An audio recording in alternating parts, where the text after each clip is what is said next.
It's been at least a few months since the U.S. or Western nations unveiled some new, broad sanctions targeting Russia, and with the Mueller collusion report due any minute, it's time for Trump to once again remind the audience of the biggest ever soap opera, that he is not a BFF with Vladimir Putin.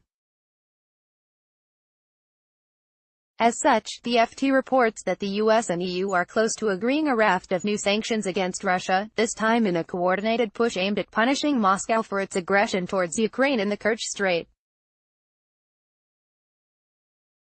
More than 2 months after the incident, and despite repeated appeals from the US and EU states to release them, 24 Ukrainian sailors are still being detained by the Russian authorities, after Russian Navy ships rammed and fired on 3 Ukrainian vessels that Moscow said were maneuvering dangerously near the Kerch Strait. The Russian Coast Guard captured some 24 sailors after commandeering the ships, which included 2 Ukrainian artillery ships and a tugboat. Russia has refused to release the ships and the sailors despite demands from European and U.S. officials. The latest move to counter what has been described in Western capitals as a persistent campaign of malign behavior by Russia, would be jointly applied by the U.S. and the EU.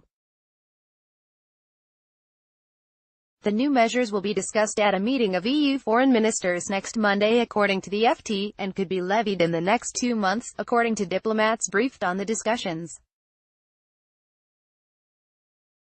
"This is waiting in the wings," said one of the diplomats, citing internal documents.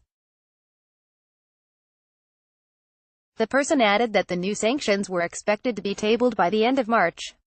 According to a Western government official quoted by the newspaper, the sanctions were expected to be directed at those individuals and companies involved in Russia's seizure of 3 Ukrainian naval vessels in the Kerch Strait last November.